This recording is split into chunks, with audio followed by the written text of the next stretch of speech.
Après que sa partenaire a été réaffectée à une nouvelle tâche, elle devient méfiante. Elle est extrêmement prudente dans son travail et craint d'être réaffectée si elle commet des erreurs. Lorsque son travail lui est renvoyé à plusieurs reprises, entravant le progrès, elle sombre dans la négativité. En cherchant la vérité et en réfléchissant sur elle-même, elle découvre la racine de sa négativité et de sa prudence.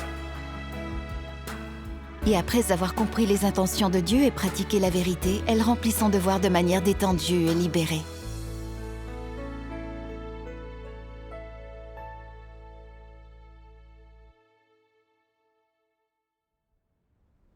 En travaillant dans la conception graphique pour l'église, j'ai alors premièrement rencontré certaines difficultés. Mais en me fiant à Dieu et en faisant équipe avec d'autres membres, mes performances ont progressé. Plus tard, j'ai soudainement été informée que sœur Lisa avait été réaffectée à un nouveau devoir. Car ses dessins étaient pleins d'erreurs et devaient souvent être refaits. Malgré les rappels et le soutien des frères et sœurs, elle ne progressait pas, ce qui affectait le travail. Quand Lisa a été réaffectée, je me suis dit que je devais être plus circonspecte dans mon travail et éviter au maximum de faire des erreurs. Si je faisais trop d'erreurs et me révélais inapte au travail, je finirais par être réaffectée. Je n'avais travaillé que comme conceptrice dans l'église et n'avais pas d'autres compétences. Si j'étais réaffectée et incapable d'accomplir d'autres tâches, pourrais-je quand même être sauvée? Après cela, pour chaque dessin que je faisais, je fournissais 3 ou 4 versions. Mais chaque version était trop grossière et inutilisable. Avais-tu besoin de fournir tant de versions? En réalité, 2 versions suffisent. Mais j'essayais d'être intelligente, pensant que si je leur donnais plusieurs versions, il y en aurait une qu'ils trouveraient bien.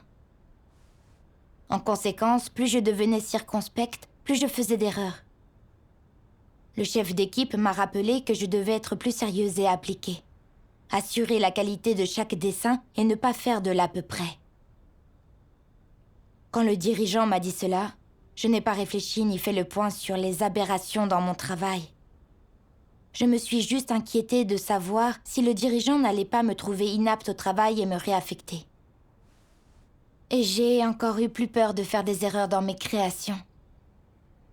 Parfois, quand je n'étais pas d'accord avec les suggestions d'autres frères et sœurs, je voulais discuter avec eux pour voir comment faire un meilleur travail.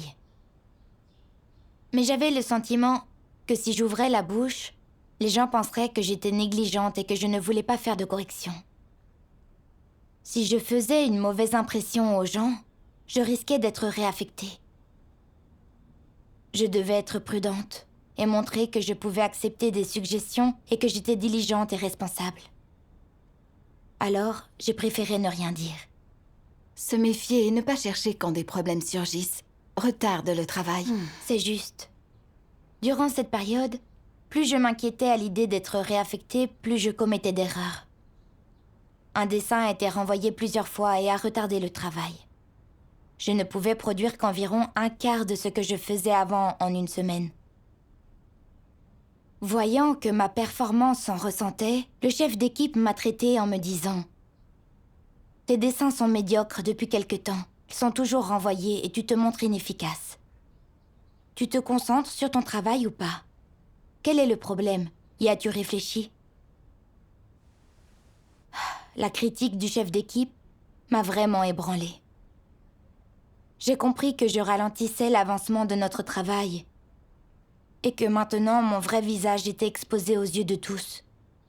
J'allais certainement être réaffectée, étant donné tous mes problèmes. Je suis tombée dans la déprime et je n'arrivais pas à me motiver. J'attendais le jour où on viendrait me dire que j'avais été réaffectée. C'est être dans un état précaire. Comment as-tu renversé les choses? J'ai invoqué Dieu dans la prière et la recherche. Pourquoi craignais-je toujours de faire des erreurs et d'être réaffectée? Un jour, j'ai lu ces paroles de Dieu. Dieu Tout-Puissant dit: un antéchrist considère qu'être béni, c'est plus magnifique que les cieux eux-mêmes, plus magnifique que la vie, plus important que la poursuite de la vérité, le changement de tempérament, ou le salut personnel est plus important que de bien faire son devoir et d'être un être créé qui soit à la hauteur des normes. Il pense qu'être un être créé qui soit à la hauteur, bien faire son devoir et être sauvé sont autant de choses dérisoires qui valent à peine d'être mentionnées, tandis que gagner des bénédictions est la seule chose de toute la vie qui ne puisse jamais être oubliée. Face à ce qu'il rencontre, peu importe que ce soit grand ou petit, il relie tout au fait d'être béni par Dieu. Il est extrêmement prudent et attentif, et il se ménage toujours une issue. Donc, quand son devoir est ajusté, et s'il s'agit d'une promotion, un antéchrist pense qu'il a un espoir d'être béni. S'il s'agit d'une rétrogradation, de dirigeant d'équipe à assistant de dirigeant d'équipe, ou d'assistant de dirigeant d'équipe à un membre de groupe ordinaire, ou si l'antéchrist n'a aucun devoir, il estime que c'est un problème majeur et que son espoir d'être béni est mince. Quel type de vision est cela ? Est-ce une vision convenable ? Absolument pas. Cette vision est absurde. Le fait que quelqu'un obtienne ou non l'approbation de Dieu n'est pas basé sur le devoir qu'il accomplit, mais sur le fait qu'il possède la vérité, qu'il obéisse véritablement à Dieu et qu'il soit loyal. Ce sont les choses les plus importantes. Pendant la période du salut de Dieu pour l'humanité, les gens doivent subir de nombreuses épreuves. Surtout dans l'accomplissement de leurs devoirs, ils doivent passer par de nombreux échecs et revers. Mais à la fin, s'ils comprennent la vérité et montrent une véritable obéissance à Dieu, ils obtiendront son approbation. En ce qui concerne le fait d'être transféré dans son devoir, on peut voir que les antéchrists ne comprennent pas la vérité et qu'ils n'ont pas du tout la capacité de recevoir la vérité. À en juger par l'attitude et le point de vue d'un antéchrist vis-à-vis d'un changement dans son devoir, d'où vient le problème ? Ce problème est-il conséquent ? Leur plus grosse erreur vient du fait qu'ils ne devraient pas lier un changement de devoir à l'attribution de bénédictions. C'est quelque chose qu'ils ne devraient vraiment pas faire. En fait, il n'y a pas de rapport entre les deux, mais le cœur de l'antéchrist étant très désireux d'être béni, peu importe le devoir qu'il accomplit, il le connecte et le relie au fait d'être béni ou non. Aussi, les antéchrists sont incapables d'accomplir leur devoir correctement et ne peuvent qu'être exposés et bannis. La faute leur revient. Ils se sont embarqués eux-mêmes sur ce chemin désespéré. Amen. Amen. Ces paroles de Dieu révélaient que les antéchrists avaient un tempérament mauvais et une compréhension absurde de la vérité. Ils pensent à des choses normales, telles la réaffectation de leurs devoirs en fonction du gain ou de la perte de bénédiction, et craignent de perdre leur destination finale s'ils sont réaffectés ou renvoyés. De ce fait, ils font tout ce qu'ils peuvent pour assurer leur avenir et éviter un renvoi. Exact. En méditant ces paroles de Dieu, j'ai réfléchi. Mon propre comportement était pareil à celui d'un antéchrist. Je faisais mon devoir pour gagner des bénédictions. Et je craignais de perdre ma chance de salut si j'étais réaffectée. Quand j'ai appris que Lisa avait été réaffectée, j'ai craint d'être moi aussi réaffectée à mon tour. Je considérais mon devoir comme mon égide, et je pensais que si je le perdais, je n'obtiendrais pas le salut. Après cela, je suis devenue calculatrice. Et je me suis mise à fournir plusieurs versions de chaque dessin afin qu'ils ne soient pas tous rejetés. Mais je ne me concentrais pas sur l'amélioration des dessins, si bien que de plus en plus de problèmes sont apparus. Et le nombre de dessins approuvés que je produisais a chuté. Je devenais plus réticente dans mes interactions avec mes frères et sœurs, et j'étais fermée et ne discutais de mes idées avec eux. Craignant qu'ils pensent que je rejetais leurs suggestions, qu'ils me notent mal et que je sois réaffectée. Je me méfiais constamment des frères et sœurs et je montrais une fausse façade. À force de m'inquiéter d'obtenir des bénédictions, Je ne me concentrais pas sur mon travail. Et je ne faisais pas le point sur mes problèmes et ne recherchais pas la vérité. En conséquence, je faisais erreur sur erreur, je devenais inefficace. Et je perturbais notre travail. J'étais aussi de plus en plus déprimée. Après avoir été émondée par le chef d'équipe, je n'ai même pas pris la peine de réfléchir sur moi-même. Mais je suis juste devenue négative. J'ai pensé, ça y est, je suis fichue. Le chef d'équipe pense que je suis insouciante dans mon devoir. Je vais sûrement être réaffectée. Je sombrais dans la négativité, je jetais l'éponge, et j'étais démotivée. Dieu m'avait donné l'opportunité de faire mon devoir, afin que je recherche la vérité, que je travaille selon les principes, et que j'obtienne son salut. Mais je ne suivais pas le bon chemin. Chercher la vérité et agir selon les principes ne m'importait plus. Chaque fois qu'un problème survenait, je m'inquiétais juste d'être réaffectée et de perdre des bénédictions. Je considérais mon devoir comme un moyen d'obtenir des bénédictions. Je pensais que tant que je ne faisais pas d'erreur dans mon devoir et que je n'étais pas réaffectée, je pourrais atteindre le salut et entrer dans le royaume des cieux lorsque l'œuvre de Dieu se terminera. J'ai compris que je ne faisais mon devoir que dans le but d'obtenir des bénédictions. Je voyais mon devoir comme une bouée de sauvetage. J'utilisais et je trompais Dieu, provoquant le mépris de Dieu. Je me suis sentie coupable et pleine de regrets, et j'ai donc prié Dieu, prête à me repentir. Je me reconnais tout à fait dans ton échange. J'ai toujours trop peur de faire des erreurs et qu'on me change mon devoir, car je suis préoccupée par mes perspectives d'avenir. Embrasser ce genre d'idées dans mon devoir n'est qu'une forme de marchandage avec Dieu. Ma motivation est mauvaise. C'est juste. Plus tard, j'ai lu d'autres paroles de Dieu. Dieu Tout-Puissant dit : Dites-moi si quelqu'un qui a fait une erreur est capable d'une véritable compréhension et est prêt à se repentir. La maison de Dieu ne lui donnerait-elle pas cette chance ? Alors que le plan de gestion de 6000 ans de Dieu tire à sa fin, il y a énormément de devoirs à accomplir. Ce qui est effrayant, c'est quand les gens n'ont ni conscience ni raison et qu'ils négligent leur travail. Quand ils ont eu l'opportunité d'accomplir un devoir, mais ne savent pas la chérir, ne recherchent pas le moins du monde la vérité et laissent passer le moment optimal. C'est révélateur des gens. Si tu es constamment négligent et superficiel dans l'accomplissement de ton devoir et que tu ne te soumets pas du tout à l'émondage et au traitement, la maison de Dieu t'utilisera-t-elle encore dans l'accomplissement d'un devoir ? Dans la maison de Dieu, c'est la vérité qui règne, pas Satan. Dieu a le dernier mot sur tout. C'est lui qui accomplit l'œuvre de salut de l'homme, lui qui résout les problèmes.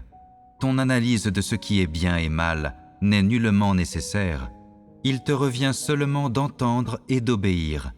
Et quand il s'agit pour toi d'être émondé et traité, tu dois accepter la vérité et être capable de corriger tes erreurs. Si tu le fais, la maison de Dieu ne te privera pas de ta capacité à accomplir un devoir. Si tu as toujours peur d'être chassé, que tu fournis toujours des excuses et que tu ne cesses de te justifier, c'est un problème. Si tu laisses les autres voir que tu n'acceptes pas le moins du monde la vérité et que tout le monde voit que tu es insensible à la raison, tu as des ennuis. L'Église sera obligée de s'occuper de toi. Les antéchrists gardent ces choses au fond de leur cœur et ils s'exhortent eux-mêmes. Prudence est mère de sûreté. Le clou qui dépasse le plus est martelé, et l'on se sent seul au sommet. Ils ne croient pas que les paroles de Dieu soient la vérité, et ils ne croient pas que son tempérament soit juste et saint. Ils considèrent tout cela à travers des notions humaines et de l'imagination humaine, et ils abordent l'œuvre de Dieu avec des perspectives humaines, des pensées humaines et une ruse humaine, employant la logique et la pensée de Satan pour définir le tempérament, l'identité et l'essence de Dieu. De toute évidence, les antéchrists ne se contentent pas d'accepter ni de reconnaître le tempérament, l'identité et l'essence de Dieu, mais sont pleins de notions, de résistance et de rébellion à l'encontre de Dieu et n'ont pas de lui la moindre connaissance réelle. La définition que donnent les antéchrists de l'œuvre de Dieu, du tempérament de Dieu et de l'amour de Dieu est un point d'interrogation. C'est du doute, et ils sont pleins de scepticisme, de déni et de dénigrement à son égard. Qu'en est-il alors de son identité? Le tempérament de Dieu représente son identité. Avec une vision du tempérament de Dieu comme la leur vision de l'identité de Dieu va de soi. Le déni direct. Telle est l'essence des antéchrists. Amen. Amen.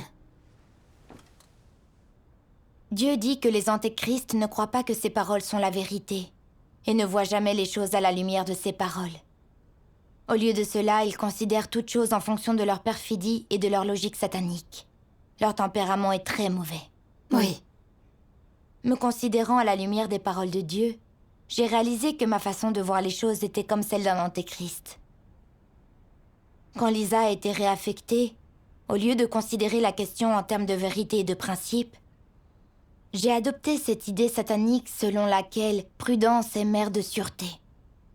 Et j'ai pensé que je ferais mieux d'être plus prudente et de ne faire aucune erreur. Sinon, je pensais que je serais réaffectée et que je finirais par être complètement exposée et bannie.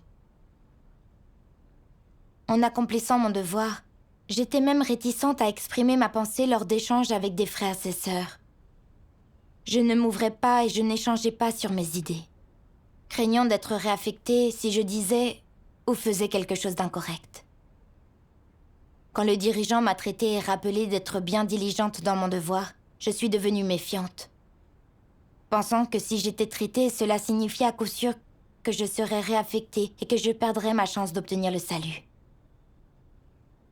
J'ai compris que j'avais longtemps pratiqué la foi et lu beaucoup de paroles de Dieu, mais que je n'avais pas considéré les choses selon les paroles de Dieu. Je jugeais l'œuvre de Dieu selon les croyances sataniques, pensant que Dieu était comme les dirigeants du monde, manquant d'équité et de justice. Dans mon devoir, je sentais que j'étais sur le fil du rasoir et que je risquais d'être exposée, chassée, sans aucune chance de me repentir si jamais je faisais quoi que ce soit d'incorrect. Dans mes croyances, je reniais la justice de Dieu et blasphémais contre lui. Oui. Dans l'Église, Dieu et la vérité détiennent le pouvoir. Oui. L'expulsion et la réaffectation des gens se font selon les principes. L'Église ne condamnera et ne chassera jamais quelqu'un sur la base d'un incident isolé, mais sur celle de son attitude vis-à-vis de la vérité, de son comportement général et de sa nature et sa substance. C'est juste.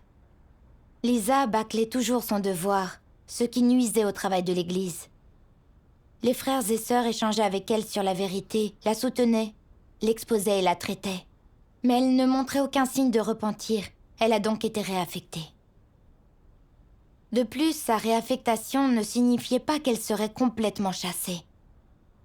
Si elle réfléchissait bien sur elle-même, cherchait la vérité, se repentait et changeait, elle pourrait obtenir la vérité, le salut de Dieu. C'est exact.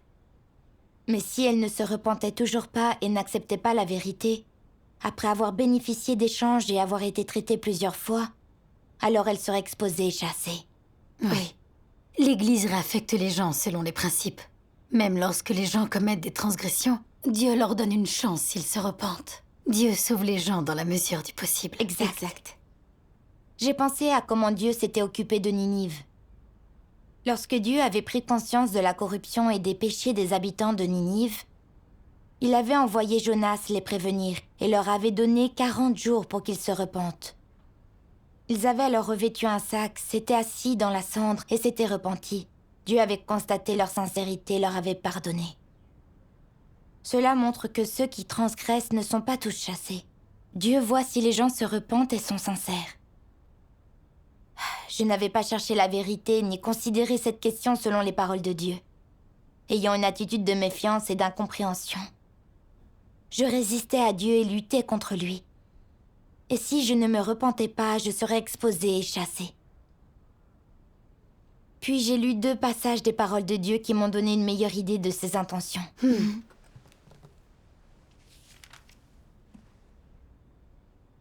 Certaines personnes finiront par dire « J'ai tant travaillé pour toi, je n'ai pas accompli de grands exploits, mais me suis appliquée. Ne peux-tu pas juste m'ouvrir la porte du ciel pour manger le fruit de la vie ? Tu dois bien savoir quel genre de personne je désire. Les impurs ne sont pas autorisés à entrer dans le royaume. Ces impurs ne sont pas autorisés à souiller la terre sainte. Bien que tu aies peut-être beaucoup travaillé, et ce pendant de nombreuses années, à la fin, si tu es toujours déplorablement dégoûtant, alors il sera intolérable pour la loi du ciel que tu veuilles entrer dans mon royaume. Depuis la fondation du monde jusqu'à ce jour, je n'ai jamais offert un accès facile à mon royaume à ceux qui cherchent à s'attirer mes faveurs. C'est une loi céleste. Nul ne peut la violer. Tu dois chercher la vie. Aujourd'hui, ceux qui sont comme Pierre seront rendus parfaits. Ils cherchent à changer leur tempérament et sont désireux de rendre témoignage à Dieu et d'accomplir leur devoir en tant que créature de Dieu. Seuls ceux-là seront rendus parfaits. Si tu ne penses qu'aux récompenses et ne cherches pas à changer ton propre tempérament de vie, alors tous tes efforts seront vains. Ceci est une vérité immuable. En faisant son devoir, l'homme accomplit en réalité ce qui lui est inhérent, ce qui est possible pour lui. C'est alors que son devoir est accompli. Les défauts de l'homme pendant son service sont graduellement réduits par l'expérience qu'il acquiert progressivement ainsi que l'expérience qu'il a du jugement. Il n'entrave pas le devoir de l'homme et ne l'affecte pas. Ceux qui cessent de servir ou abandonnent et se retirent par crainte des désavantages qui pourraient exister dans leur service s'avèrent être les plus lâches de tous. Amen. Amen. Amen. En méditant ces paroles, j'ai compris que Dieu déterminait la destination finale des gens, non pas selon leurs devoirs, leur souffrance ou le capital qu'ils ont amassé, mais selon qu'ils étaient ou non loyaux dans leurs devoirs, s'ils étaient soumis à Dieu, s'ils avaient un témoignage de pratique de la vérité et s'ils avaient changé. De plus, les exigences de Dieu envers les gens dans leurs devoirs sont toutes pratiques. Oui. Il n'attend pas des personnes qu'elles atteignent une perfection sans faille, mais plutôt qu'elles puissent mettre pleinement leur capacité à profit dans l'accomplissement de leur travail. Qu'elles fassent de leur mieux et s'abstiennent de fuir et faire de l'à peu près. Cette façon de remplir son devoir satisfait Dieu. Oui. Je me suis dit que si certaines personnes accomplissaient toujours leur devoir, sans faire d'erreur, ni être traitées et émondées, elles ne cherchaient pas la vérité, faisaient de l'à peu près, étaient irresponsables, et longtemps on n'obtenait pas de résultats. À la fin, ces gens sont exposés et bannis. Et dans les cas les plus graves, même exclus de l'Église. Oui. Mais certains frères et sœurs trahissent des tempéraments corrompus dans leurs devoirs, ou des aberrations surgissent dans leur travail faute de saisir les principes, si bien qu'ils sont traités. Pourtant, ils se soucient de réfléchir sur eux, recherchent la vérité pour résoudre leur tempérament, font le point sur leurs erreurs, recherchent les principes de vérité, et finalement leur performance s'améliore et de cette façon, ils progressent dans la vie. Oui. Ces faits m'ont alors montré qu'obtenir le salut n'avait absolument rien à voir avec le devoir que l'on accomplit. Le plus important, c'est que dans la réalisation d'un devoir, on se soucie de pratiquer la vérité pour pouvoir agir conformément aux principes. Le bon chemin, c'est cela. Oui. Je me suis dit que je donnais l'impression de faire mon devoir, mais que lorsque j'étais exposée et rencontrais un échec, ma réaction était de m'inquiéter. Je ne cherchais jamais la vérité pour résoudre mes problèmes. J'étais dans une situation précaire. Je me suis hâtée de me présenter devant Dieu pour réfléchir. Pourquoi faisais-je toujours des erreurs et me relâchais-je? Et étais-je inefficace dans mon devoir? J'ai enfin compris que je n'attachais pas de valeur à mon partenariat avec des frères et sœurs. Si avant de commencer mon dessin, j'avais communiqué ma réflexion pour parvenir à un consensus et décider d'une orientation sur la base des principes, j'aurais eu une idée bien plus claire et j'aurais pu éviter que mon travail me soit renvoyé provoquant un grave retard. Oui, en effet. De plus, je ne cherchais pas à m'améliorer dans mon devoir et je me contentais de mon niveau actuel. Je ne me souciais pas de faire le point sur mes problèmes, de chercher les principes ni d'identifier les domaines dans lesquels poursuivre l'étude. Des problèmes ont donc surgi et la qualité de mon travail de conception a été compromise. En réfléchissant à tout cela, j'ai pris conscience du nombre de problèmes que posait mon approche du travail. Le chef d'équipe me signalait les problèmes et m'aidait afin que je les reconnaisse et puisse les corriger. Mais je restais sur mes gardes vis-à-vis des frères et sœurs. Et en plus de ne pas reconnaître mes problèmes, je devenais négatif. J'étais si déraisonnable.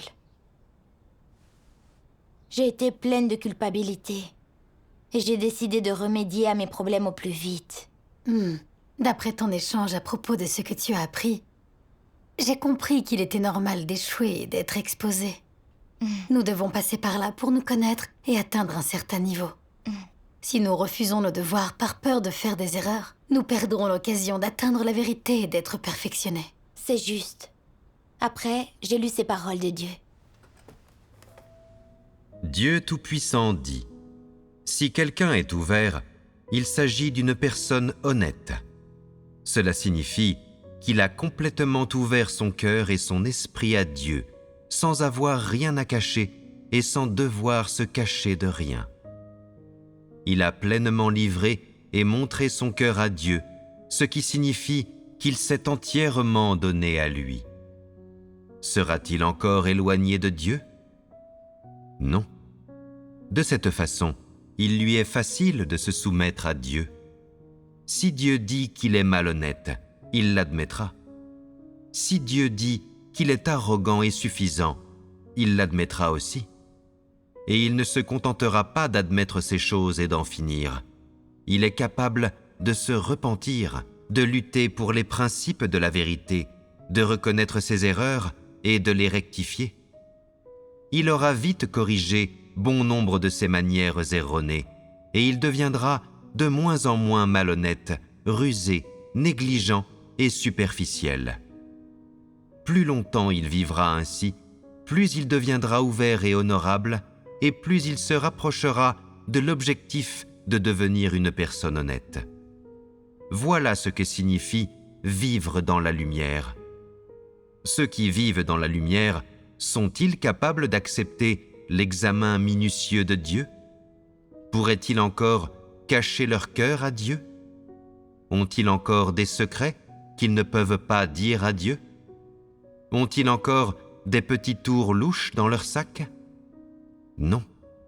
Ils ont complètement ouvert leur cœur à Dieu et ne cachent rien du tout. Ils peuvent se confier à Dieu, échanger avec lui à propos de n'importe quoi et lui faire tout savoir. Il n'y a rien qu'ils ne diront à Dieu et rien qu'ils ne lui montreront. Lorsque les gens sont capables d'atteindre ce niveau d'ouverture, leur vie devient facile, libre et libérée. Amen. Amen. Ces paroles de Dieu m'ont montré qu'il faut avoir une attitude honnête pour bien faire un devoir. L'aspect le plus précieux d'une personne honnête est qu'elle accepte la vérité et l'examen de Dieu. Qu'elle soit exposée aux rencontres des échecs, elle est capable de reconnaître ses lacunes, de chercher la vérité, de réfléchir et de rectifier ses erreurs dans son travail. Exact. De telles personnes sont plus susceptibles d'obtenir l'illumination et la direction de Dieu et de s'améliorer.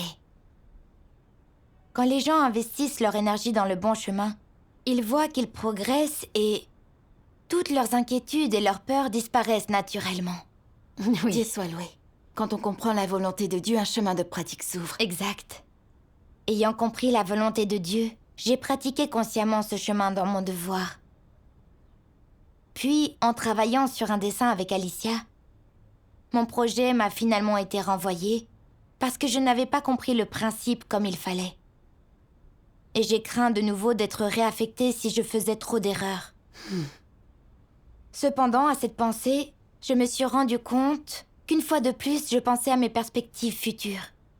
J'ai prié Dieu, prêt à avoir la bonne attitude, à ne pas être gardé contre Dieu, à adopter le point de vue adéquat sur mes lacunes, à faire le point sur mes aberrations et à chercher les principes adéquats.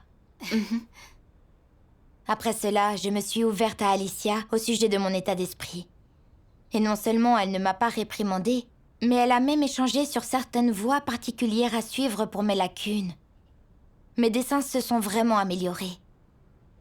Par la suite, ce problème est beaucoup moins survenu dans mon travail. En adoptant une approche positive de l'entrée, je suis devenue beaucoup moins méfiante vis-à-vis de Dieu. J'ai cessé de craindre d'être réaffectée. Et j'ai pu me concentrer sur la recherche de la vérité. Avec le temps, j'ai progressé dans mon devoir et j'ai fait de moins en moins d'erreurs. J'ai beaucoup gagné dans mon entrée dans la vie et je me suis sentie en paix et à l'aise. Dieu soit loué. Dieu soit loué. Quand nous rectifions nos motivations,